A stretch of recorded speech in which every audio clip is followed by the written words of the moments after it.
En el año 73, que había sido porque José y sus compañeros en realidad ingresan a la política por ahí, por el 73, más o menos cuando se cambian de casa y van a vivir con otro chico, con Gabriel Ganuza. Y bueno, y era un año, el año 73 era un año de exceso de pasión política. No hablar de política, no hacer política era extraño, sobre todo en el ambiente universitario, porque cuando uno venía acá eran como dos mundos antagónicos. El de la universidad, de discusión, de reclamo, de defensa, de lucha. Se discutía filosofía, religión, política, si Perón, si Evita, si María Estela Martínez de Perón. Y acá, no, nada de eso. Eran dos mundos totalmente distintos. En ese tiempo era tímida en el sentido de que en las discusiones y demás yo casi no hablaba.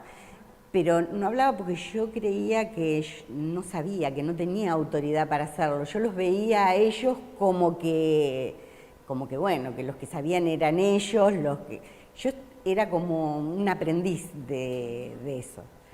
Y me trataban como más chiquita, como con un manto de protección, que no sé si era realmente protección o...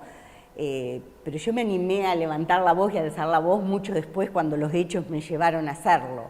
Pero era muy calladita, muy tímida, tal vez hasta sumisa. Qué sé yo me acuerdo en la casa de ellos, de reuniones los domingos, era como la casa del pueblo, entraba gente que no sabíamos ni quién eran, la mayoría varones. Casi siempre fui la única mujer en esa casa, salvo la novia de otro compañero que venía de vez en cuando. Después, la mayoría eran varones. Así que yo era la única mujer y con 5 años de diferencia en esa edad que se notaba mucho. Era como... Y bueno, se discutían horas enteras, se debatía todo, se peleaba, porque había gente que pensaba, no todos pensaban igual, desde marxismo, peronismo, todo. Y bueno, yo en esas discusiones que me fascinaban, escuchaba calladita, no se me ocurría abrir la boca porque nunca nadie me cayó, pero tampoco yo me animé nunca a decir lo que pensaba. Y no es que no pensaba, pero no me animaba a decirlo. Porque bueno, me parecía que no, que yo, aparte yo venía del secundario, me parecía como que me faltaba aprender todo eso, ¿no? Entonces eso lo viví así, de ese modo. Y bueno, fui tomando posiciones, obviamente, porque iba aprendiendo, fue un aprendizaje maravilloso, pero sí, era tímida, calladita, o sea, no es que en esa etapa haya opinado ni cosa por el estilo. Cuando asume Remusteto, después de un año de esto de efervescencia política, me acuerdo que se había tomado Colón 80, la universidad, defendiendo a Benamo, cuando ya gobernaba Isabel Perón, que había habido una toma, los chicos habían ido encapuchados y bueno, los reprimieron, tuvieron que levantar la toma y demás. Fueron unos de los últimos actos públicos que hizo la militancia, porque a partir del 75 la militancia era absolutamente clandestina, no había militancia, o sea que las asambleas, las movilizaciones, se había terminado todo. Bueno, ese año, en el 75, habían impuesto el tríptico. Yo tuve que ingresar el interventor normalizador que habían puesto cuando Tayana renuncia al Ministerio de Educación y es reemplazado por Iván Isevich. La presidenta era María Estela Martínez de Perón y gobernaba con López Rega, o sea que ya la derecha tenía carta libre. Ya en el año 74 se habían producido muertes, o sea, no es que estaban totalmente avalados por el Estado. Y había asumido Tridenti, que empezó a cambiar todos los planes, bueno, se cesantearon docentes y no docentes, cambiaron los planes de estudio, sobre todo lo que tenía que ver con sociales, e impusieron el tríptico, había que aprobar 3 materias para poder ingresar a la universidad. El año ese que ingresé yo, bueno, ingresé, rendí las materias y comencé a cursar geología. Y en un año donde la AAA dominaba las calles de Bahía Blanca y dominaba la universidad. Yo iba caminando por calle Alén a la universidad y varias veces contra los Falcon Verdes la gendarmería nos ponía contra los autos y nos palpaba entero y nos tiraban los apuntes y todo lo que llevábamos. El documento era parte del cuerpo porque salir sin documento era imposible.